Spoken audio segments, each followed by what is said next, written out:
morning, brothers and sisters. Good morning, my fellow youths.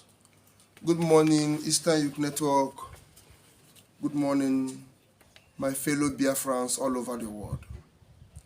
Permit me this morning to welcome you with a small little song, because I want to pronounce to you that behold, the Biafra government is at hand.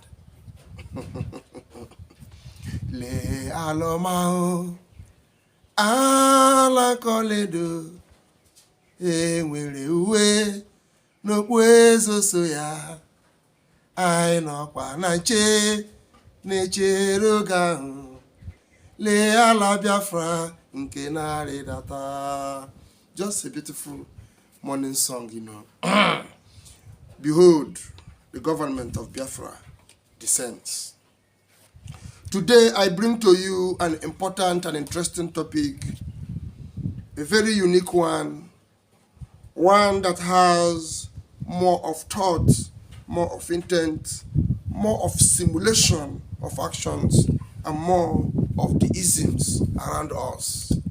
And I call it craftiness stimulated isms. Craftiness simulated isms. I repeat, craftiness stimulated isms. So when we have to understand the craft, we now understand the stimulant of the craft, and then we understand the isms of the craft. That is why I call it craftiness stimulated isms. Craftiness stimulated isms. The craft, the stimulation, and the ism. What is the craft we are going to look into today? And I want to take a first example with the approach of our culture, a carved image. Craftiness stimulated isms. An image. If you come to Roman Catholic Church, you will see the image of the Mary Magdalene. And they said they prayed to Mary for Mary to take them to Jesus. That imagery worship is what the spirit of Baphomet bring. And that is the spirit that is in the land of Egypt, which lured the Israelites to create the first carved image, a craft to worship in the first time.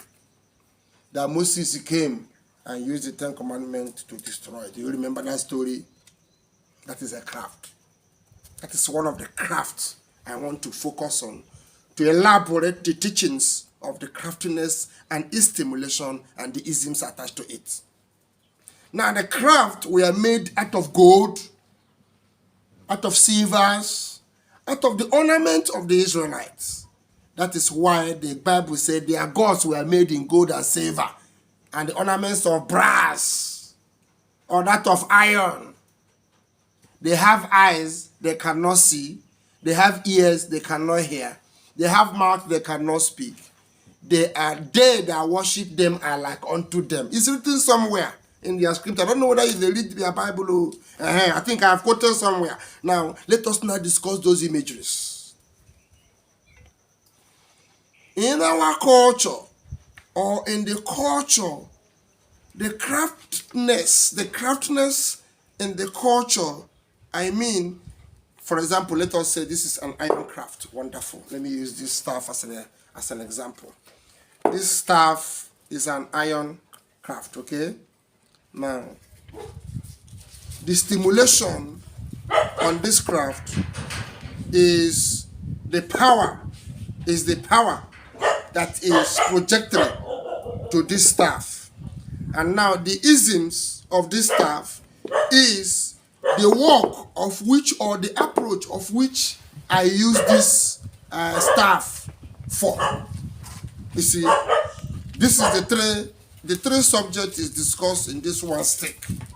And that is how I want to also elaborate the teaching to you, so that you understand the craft, the stimulated, and the isms in that object. Now, Roman Catholic statue or the chaplet or Islamic chaplet or statue of the moon and the star is the craft. Is a craft. That is a carved image. Calves. Anything that has to do with calves is under craft. Anything that has to do with calves is under craft. Now, if it has to do with calves and is under craft, the reason and the purpose for it is for an essential representation. Let me come to that. Calves. In the statue of Jesus Christ and the cross is a craft. Right? So these are the things that the Baphomet promotes. These are the things that that other side they promote, these craft isms. Now, what do we do with this craft? In our culture, we don't do a craft in the sense that the craft is a projectory a representation. No. We do a craft in our culture as a seat of confinement. A seat of confinement. How do I mean? If I mold this image, that this is the image of Jesus Christ now in my temple, I want to explain our culture with imagery. This craft, the stimulation and the ism attached to it. Now I am separating our culture from magic stimulation. I'm separating from our culture from evil isms stimulations. So we're going to discuss it now. I want to use this thing now as a point of contact. So this is the image of Jesus Christ. Okay? Now, in our culture, we carve this image not with gold. It's not being made with gold. Neither is it made with silver or with any ornament of anything. It's just wood. There is a special wood. Sometimes we call it, we have a name, we call it a wood we call ebu. Now, this special wood is not by our making, it is by discernment of mystery to our fathers that they discovered that ebu can do the work. Now this wood is a tree. It's a tree that grows. That tree is a special tree for the purpose of these imageries in our culture. It is called ebu. Either masquerade, either a design of a person or whatever. We use that wood called ebu to prepare the image. Now the image is prepared. We don't worship this image. Now, if for example is Jesus Christ, we will now prepare this image and keep. When we invoke Jesus Christ's presence or spirit, he has to go where his image is and stay. We know where he is. Do you understand what I explained? Let me use another analysis. Kamanu. We design Kamanu in this wood. But Kamanu is not this wood. And now we give him a place to sit in the temple or in our shrine or in our altar. We say this is Kamanu. And when he comes, if we invoke him and call upon him, the portals open and he comes out to visit. He will sit here that his image is being created in that wood. He will go there and stay and be in that wood. That is the place we have kept for him to stay, and he will be there. When you finish all your discussion with him, he leaves that position and go. That is to say, we make it for a projectory stool for the spirits. Not that the spirit is that wood. Do you understand it now? That is different. Now, in the craft of this other side, the spirit is the wood. And the power is that wood. Of which if you take the wood away, there is no power. There is nothing. But Whether the wood is there in our culture or not, it's not the wood. We have no business with that material, physical. Our business is with the spirit, because we are spirit oriented, because the culture is spirit oriented. It's not imagination, but in the other way around, it is imagination which brings magic. Do you understand? Now, in the other way around, in the craftiness of the word, now this becomes the power. This becomes the spirit. Now, everything that is being talked about is being talked upon this wood. It becomes craft, the evil ism of craft. But the craft of the carved image, of which our culture propel, is not that we rely on it. We don't rely on it. We don't believe that there is any power on it. We believe that if we invite our spirit among us, this is where he will sit. So for that reason, since he's here, that he will come and sit. That place that his image is where he will be. Now it become a sanctuary. How? If you want to now perform a rite for that spirit, you now drop it there that his image is. Anytime he comes around, he knows where he's always sitting. He will not live where you tell him to stay and go another place. That is a law-guiding spiritual world. If an angel is coming, he doesn't come to move around. No, he comes to stand and pass a message.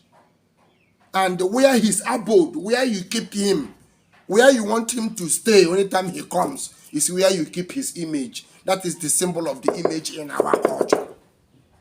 It's not that we worship that image. No, we don't worship a carved image. We don't worship the engraven image. But out of the thoughts and the science, it's not science now, it's the knowledge of our fathers.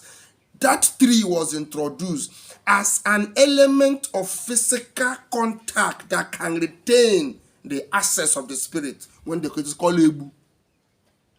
Now, if I now kill a bird in my temple and sprinkle the blood, I can come on this wood or this carved image that I have made, be it Jesus Christ, and sprinkle on it, it will be same. Now, you can now come and say, hey, now here in they perform in sacrifice. Now they are the spirit today. No, it's not there. Try to understand it. It's not what we mean. It's just a symbol. So the wood you scatter in the temple, I don't go kill the spirit. Now lie. You cannot kill spirit. So if the isms now I'm putting into this, and the stimulation now is that the pastors now come to tell you that this wood is what we worship, that this wood is that juju. Go and destroy it. If you destroy that image, you have it is finished. Then after fighting this fight finish, then the spirit you destroy his image will not be after you and the people that destroyed it. It becomes the gift they gave me, you have destroyed it, you will pay me back. Many of us are suffering from it today in our families. Our pastors claim that they have gone to church, they have gotten power, they have gone to shrines, and they have done one thing or another. They want to go and fight the spirit and cast him out in their blind church and gospel power. When they finish the mission and come back, they go and die. When they die, the torment now will be for the living. Because the spirit you took his thing would always come to ask for his thing. Always. So if you are a pastor, they claim say you can't kill spirit, neither can you cast a spirit. You see where pastors deceive us. I cast you, I bind you. It's impossible. Spirit cannot be cast. Spirit cannot be bind, but spirit can be commanded. So instead of the pastors to teach us how to command the spirit, they say we should start casting them. Where are you casting it to? You command them to move, they move. When you say you want to cast, you establish war. And you cannot fight the war of the spirit. Something you cannot see or touch or feel. But he sees you. But you cannot see him. I say you want to fight such a person. No, now. This is where the pastor deceives us. But in our culture, we are not meant to feel that we can cast this spirit. No, but we can command this spirit to leave. We can command this spirit to return to his abode. We can resolve the concern of this spirit to know that we have understood his anger and have appeased him. We can't cast. Because why? What are you casting? You appease. If you watch, when the legions were commanded out of the body of the woman and was now sent to the pigs, was that casted? No, he said he commanded the spirit, and the spirit heard him. And look, where will we go now? Since the men will come up for this vessel, he says, see this one, men enter into the swine. They entered into the swine. It's a command, it's an instruction, it's an order. Now it's not casting. We don't need to struggle with it. It is a spoken word. It's not something we show power for. No. So it is only in the culture that we can see that power that gives us the authority to command the spirit and then listen. That power is not in the church room. It's not gotten by fasting and praying. Did you see the difference? Craftiness stimulated isms. Craftiness stimulated isms. I have discussed that in the sense of the carved image. What they stimulate in it. They believe in that image now, our culture, it becomes devil. Because by the time you sprinkle the blood on the wood, maybe the feathers of the chicken, as you remove some, it will gum on the blood and stick on the wood. Then when you look at the wood, it become fearful. It looks as if that is the spirit you come for. Foul. It's not our culture. It's not our culture. So we want to clean it up. So now what is the difference between that wood and the Mary Magdalene statue? Is because those ones is made of gold and silver. Another craft line of craft, which the Israelites introduced and it was destroyed. Another line of craft. Why didn't the God write the commandment upon gold and silver and bring to us, but upon the rock? You see it. Now you see the symbol of the rock in our culture. Do we worship the rock? But it is the only essence of the rock that the cross was placed on to crucify Christ. That Calvary, that place that cross was on the rock. On the rock. So it has a symbol in the culture. So whatsoever sacrifice you do must be upon a rock. That doesn't mean we worship the rock. That doesn't mean the rock is the God we call. No, but the principle says it must be upon the rock. So the rock has to be prepared to receive it. As the Golgotha was prepared to receive that blood that day. It was upon the rock. It was not upon another sand. So these are similitude. These are symbolisms in the craftiness and the stimulated isms attached to it. Now, the isms now is that our own is evil. But their own, they decorate with the flower. And our brothers go there and bow. They pray to that statue. It's not evil. It's not evil. But our own, that is but a symbol. No, we don't pray to it. We don't pray to the wood. In our culture, we have never prayed to any image. We call all the spirit, and anyone that comes, we go to where his image is and sit down. And when you come, they tell you he is there, and he is there.